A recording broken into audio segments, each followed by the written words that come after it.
Now we come to the battles of Lexington and Concord. As you may remember, the British were in Boston and looking to destroy the supplies of the Massachusetts militias that were stored around the area. So actually late one evening, 700 British Army regulars, who were known then as redcoats or even lobsterbacks, set out late at night on a secret mission to go capture and destroy supplies and seek some of the rebel leaders from their point of view that they wanted to capture to try to put down the rebellion. They were given secret orders and set out at night to capture and destroy the military supplies that had been stored at Concord by the Massachusetts militia. They were commanded by Lieutenant Colonel Francis Smith, who was not the commander of all of the units involved, and that became a problem later on. They were seeking to capture the rebellion leaders Samuel Adams and John Hancock, and they had intelligence that they were staying with friends and relatives in the Lexington, Massachusetts area. So they set out at night, but the colonists knew what was going on. As I've played for you, you've heard the Midnight Ride of Paul Revere, who was one of several people that were sent out to alert the colonists and the Minutemen that the British were on their way. We'll call this military intelligence of the time. And Adams and Hancock, though, heard this intelligence, and they had fled the Lexington area, so they were nowhere to be found.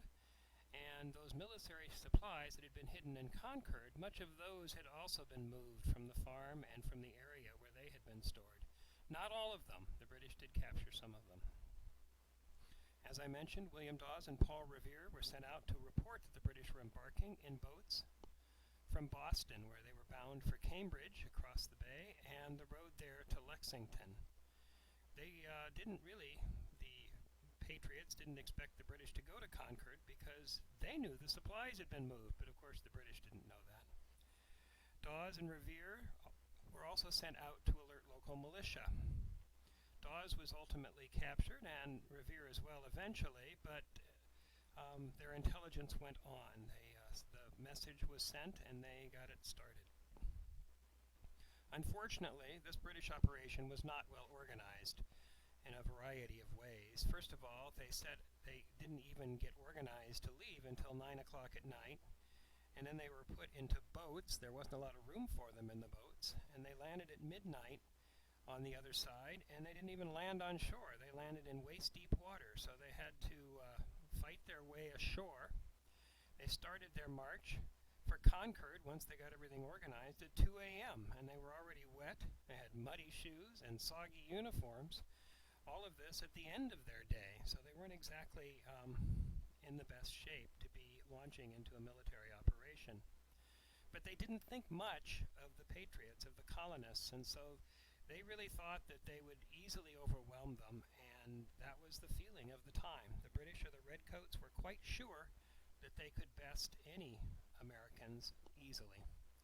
At Lexington, the British arrived at sunrise on April 19, 1775, but of course they knew they were coming, so there were 80 Lexington militiamen that had been waiting in the Buckman Tavern there, and they formed ranks on the village common, but they did not do anything more than form ranks. They did not seek to engage, they did not raise their weapons, and they were told then by their captain to disperse and go home at that point, because they knew there wasn't much to defend. The British told them to lay down their arms and disperse, and then they stood there across from each other on the commons when all of a sudden, in that confusion about what was going to happen next, a shot was fired. And this was against the orders of the officers that were there. No one really is certain about who fired that shot, but this can easily be called the first shot of the war and has been. It's also been referred to as the shot heard round the world because this was a shot that ultimately led to revolution in our country that had an impact on the rest of the world. After some intermittent shots, British regulars began to fire volleys. They had no orders to do so. They just went ahead anyway. And some Minutemen returned the fire, and many of them still retreated. Once they were done firing, the regulars, seeing the Minutemen disbanding, or the militia, Massachusetts militia disbanding, they charged forward with bayonets because they felt like they had won. All of this, of course, in the morning after they'd had this rather long night during their march, so maybe the British weren't at their best. The toll of this particular engagement between the colonists and the British, the Minutemen, there were 8 killed and 10 wounded, and the British only had 1 person wounded. Once they were done with this particular action, they formed up again, and the British headed off for Concord. In Concord, they managed, when they arrived there, the militia were there too, Minutemen, but they pulled back and just kind of watched the British from a hill and let the British take Concord, and they went out to destroy supplies, but they were not successful because there weren't many there.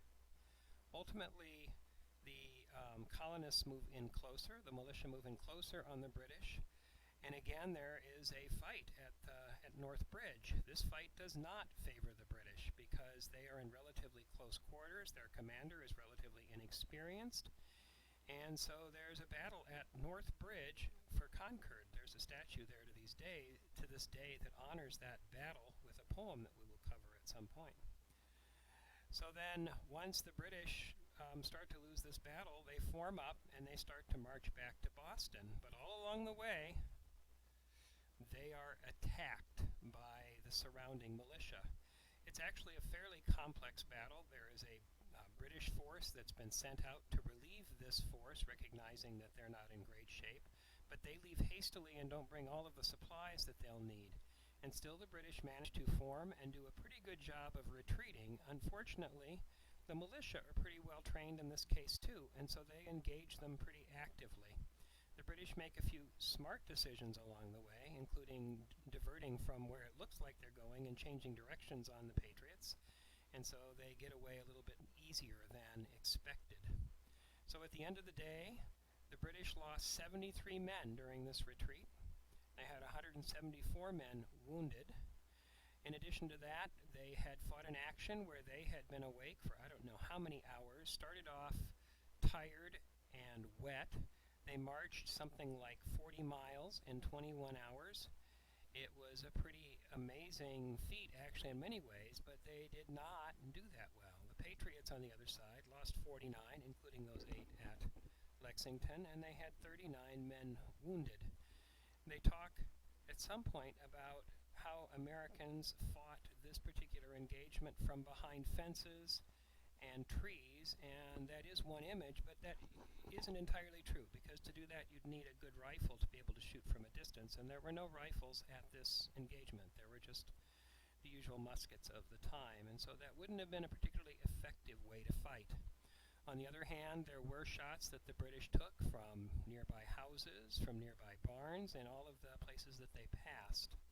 But they also sent out skirmishers around their force to make sure that they didn't take too much from these areas.